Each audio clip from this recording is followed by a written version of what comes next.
Welcome. This is James Corbett of CorbettReport.com. And this is James Evan Pilato of MediaMonarchy.com, and we both welcome you back yet again to another jam-packed episode of The New World Next Week, which of course you can find at newworldnextweek.com. James, we will begin this week with our first story coming from one of your new websites, or newer websites, Climategate.tv. And we do have an amount of news to go over here, and I'll just quickly run down just the breakdown and hand it back to you, James, to kind of flesh out the story here. This week's release of emails from the climatologists at the heart of the original ClimateGate scandal was nothing like the last one. When some anonymous insider leaked out the original batch of emails and notes in the 2009 scandal, it took weeks for the incident to gain any traction at all in the mainstream media, and even then it took several more weeks before any serious consideration at all was given to the matter in the mainstream media. This time, serious consideration, or rather, this time the leak is being covered prominently and promptly by The Guardian and other big publications. Of course, they're already trying to downplay the significance of this massive data dump and trumpeting the usual ClimateGate investigations exonerated the scientist tune. But at least they've already confirmed that these emails are indeed real. And whereas it took several weeks for a searchable database of the 2009 emails to emerge, one has already emerged in the recent leak, and it can be found at FOIA2011.org, FOIA2011.org. And James, we will provide some of the background and the context and even some other mainstream media takes on what is being coined and called Climategate 2.0. James.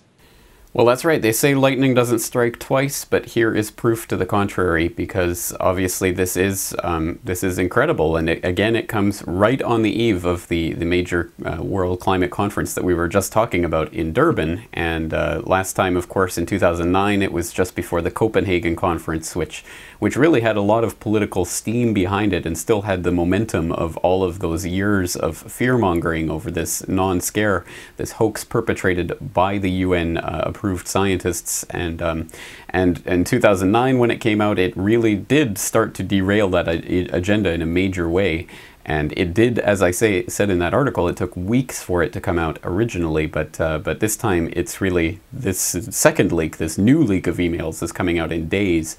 And I haven't had a chance to really dig deep into these archives yet myself, but I have gone through some of the quotations that are being bandied about and that have been singled out, even by whoever it was, whatever person or persons leaked it. They created a little readme.txt file that explained a little bit about what they're doing and why, and some of the interesting emails, which I've also posted up. So I think it's again, it's just an amazing thing to get this glimpse behind the curtain and see some of the things, and clearly some of them are not related to the science. Some of them are just portraying these people as just human beings who are just nasty and have their moments, like you would find in probably anyone's email correspondence. But then there are others that are pointing to the fact that they know that the models need to be fine-tuned to account for 20th century temperatures and things like that. So definitely there are things going on here that directly bear on the science, just as in the original ClimateGate, and we've already seen the typical Guardian and those types of blogs kicking into overdrive right now to try to cover this up and say that there's nothing to look at, but I think we all know better. So once again, I think we're going to need people's help in getting the word out about this, and on Climategate.tv, I'm going to be keeping a daily update of this, and I'm going to be interviewing some guests about this in the coming days on Climategate.tv as well, so you can stay tuned for that. Now, did you reference is there something that's still actually on a sort of password lockdown of things that we haven't seen yet? Yes, that's right. There was a file that includes all of the emails, supposedly. I don't know what all indicates, whether that's all of them within a certain date range or whatever it is, but apparently all of the emails are in this file, but it is behind some sort of encryption, some 256-bit password, which is pretty much uncrackable even by computer brute force attacks. So I don't know if this is like some kind of WikiLeaks insurance thing where they have this up their sleeves in case something happens and they can release the password. I don't know what that's really about, but it's there, and no one really knows what's inside it yet. So again, folks, follow updates on climategate.tv, which of course you have linked off of your main flagship site, CorbettReport.com. And jumping to story number 2 and jumping to my own MediaMonarchy.com, we'll take a story from the Associated Press and we'll tie in a few other related strands. NYPD says FBI declined to pursue lone wolf New York City bomb plot. U.S. authorities declined to pursue a case against an al-Qaeda sympathizer accused of plotting to bomb police stations and post offices in the New York area because they believed he was mentally unstable and incapable of pulling it off, 2 law enforcement officials said Monday to the Associated Press. The NYPD investigators sought to get the FBI involved at least twice as their undercover investigation of Jose Pimentel unfolded. Both times, the FBI concluded that he wasn't a serious threat.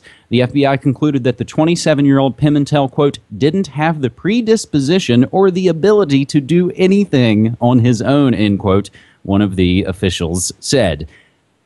We'll tie in another one from a few days prior. And an interesting update on this story from ChicagoNow.com asks, who is Oscar Ortega-Hernandez and why did he allegedly try to kill Obama? This would be the story going back to Washington, D.C., where this guy allegedly got off, these amazing shots from Constitution Avenue with no one seeing him and no one picking him up at the time. And it ties in with terror drill possibly in Idaho Falls and just other interesting connections and speculations, unfortunately, at this time. But as we've seen the call over the last year that, all the terror is going to be lone wolf. So, of course, that's who they bust. And these are the stories that are kind of trumpeted on the front page. As I'll sidebar note, we're about to see the 1-year anniversary of our own, Christmas tree bomber here in Portland, Oregon. So I'll see what kind of updates surround that. But I find this interesting that these lone wolf stories were happening all around the 48th anniversary of the original lone wolf patsy, lone gunman Lee Harvey Oswald. Of course, November 22nd is the anniversary. And James, you covered this on a recent episode of your daily live radio show on the Republic Broadcasting Network, In Search of Lee Harvey Oswald. And can you tell folks quickly about the researcher that you talked to? Right, we talked to Chuck Ochelli, also known as the blind JFK researcher, who has read voluminously on the JFK subject, and he has a YouTube channel where he goes over it on a regular basis, and you can even write in questions and he'll give video responses. So we went over Lee Harvey Oswald, and really just, in 1 hour you can only begin to scratch the surface of that ridiculous story of who Lee Harvey Oswald was and what he got up to, waltzing in and out of the Soviet Union at the height of the Cold War and all of that kind of stuff, all those shenanigans. But no, absolutely, we've certainly seen this pattern before, and I think it's interesting to see these busts coming now. And I think it's just an obvious diversionary attempt to try to take the heat off of people in Washington who are obviously feeling scorn and venom from all sides of the political spectrum. I think it doesn't matter whether you inhabit the left or the right of the phony political scale. I think everyone's mad at Washington right now. So I think things like this constant terror busts and this phony baloney hype and propaganda about these types of things just serves to keep the background level of fear up to a certain point where the people who are at least just watching TV in a zombified state and will believe anything they see will just be maintained in that cocoon of fear that helps them to basically propagate the system and maintain the status quo. So I think people who are watching this probably know better than to even give this much thought. But it is interesting to see they continue doing the same types of things with the same type of mentally disturbed people. People who probably can't even tie their own shoelaces, but where they're being held up as these exemplars of terror in this new age of phony Orwellian boogeymen.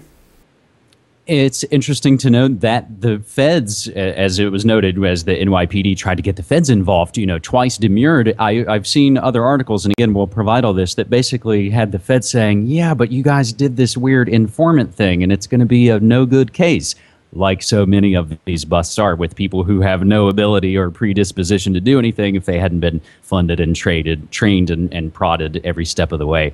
These things also come, of course, all around the holidays, or at least our Western holidays. And if you've had the misfortune of being in an airport recently or any time, you'll see they'll have CNN or Fox just running constantly on the telescreens. And I'll note, I did have the opportunity to avoid my first naked body scanner in LAX a few weeks ago.